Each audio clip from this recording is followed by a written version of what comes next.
Did you know that Vintage Story is still in development and there's a new update coming soon? I've had the chance to play an early version of the upcoming 1.2 update, and man oh man, this game just keeps getting better.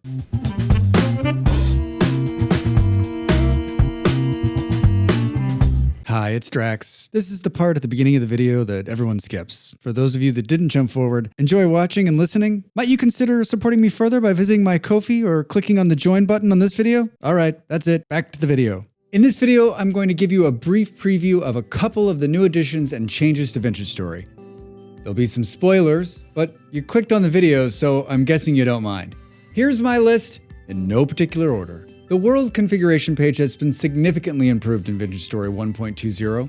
Previously, it was a lengthy, overwhelming list of options. The new version introduces a more user-friendly, tabbed interface, making it easy to navigate and customize world generation settings. This is a welcome change for frequent world generators, like myself. Vintage Story is a big game. There's lots of ground to cover. I guess what I'm saying is, you run a lot. Good news, there are mounts coming to the new version of the game. Initially, players will have access to one mount, the Elk, which you can purchase from a trader. There are saddles, bags, and other additional add-ons that can be crafted to make your mount the ultimate land cruiser. The implementation of the mount system is great. The riding is fluid, and it's just damn fun. And yes, you can fire your sling while mounted. This is such a big update to the game. The 1.2 update is focused on exploration, and what better way to see the world than by boat or raft? The current version of the game has a raft, but it's never been something I enjoyed riding on. It's a limited option, only carrying one person, and it has no storage. In 1.20, the raft has been updated. They've added storage for your ore and the ability to add a reed chest, making it a viable option for short trips up the river. The big news is the addition of a new boat. This is a massive seafaring vessel. The new boat has room for multiple passengers, storage, and you can even bring your new mount along for the ultimate water adventure. The process of building the boat is fun and visually pleasing. Sailing is easy and will make long journeys much more enjoyable. The only negative so far is that the boat can't be stored. Once crafted, it lives in the body of water it was built. Still, really cool looking boat. Vintage Story Water has always been a bit underwhelming, but the 1.2 update brings a significant visual improvement. With the addition of plants and coral, the water now looks more vibrant and full of life. While the difference might be subtle in gameplay, a side-by-side comparison reveals a noticeable change. The update adds a new layer of depth and beauty to the underwater world, the perfect home for your new boat. I think the animal animations in Vintage Story are impressive for a block game. The wolves and bears have never failed to scare while chasing me through the forest. In 1.20, we get a preview of the new modeling all animals receive in the coming updates. The wolf is the first animal to get the new makeover. This modeling is incredible. The movement is much more fluid and realistic. I can't wait to see what they do with the bear. There's a new way to bake bricks. It's called a Hive kiln. This new kiln will allow you to fire 27 full blocks worth of claywares at once. Crocs for everyone! This new addition is not something you'll build at the start of the game. It uses refractory bricks to construct.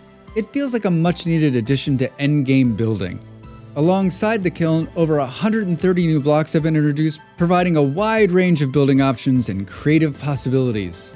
Cool. I have long said that Vintage Story needs more bag options. In my current run, I have a bag mod installed that gives me more options with expanded inventory. In 1.20, there are 2 new bags to craft using the new sturdy leather. The new mining bag will have storage for 14 items, and the new backpack will have storage for 8. The standard mining bag is getting a buff as well, going from 10 slots to 12. I welcome this change, but I want more.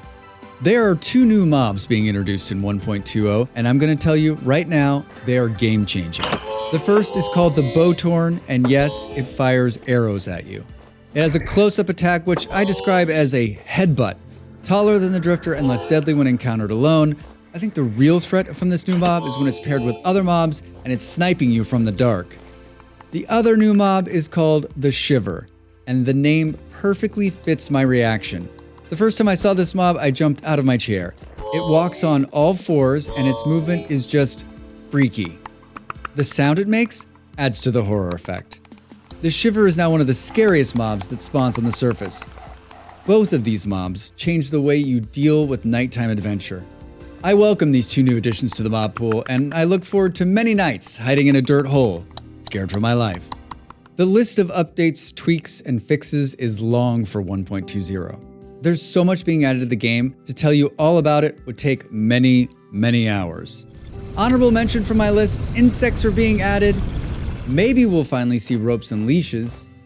Creature AI has been improved, and there's a new dungeon or second chapter to the main story, complete with additional exploration locations. Lots of cool new stuff coming to 1.20. Remember, this video is based on an early build of Vintage Story 1.20. There's going to be a lot more changes before the full release. I will have a full video on the final changes, so make sure to subscribe to the channel so you don't miss it. What are you most excited about in the next release of Vintage Story? Share your thoughts in the comments below. As always, thanks for watching, and we'll see you soon. The video's over. Now it's time for you to do your part. Follow, like, and subscribe, and I'll see you next time.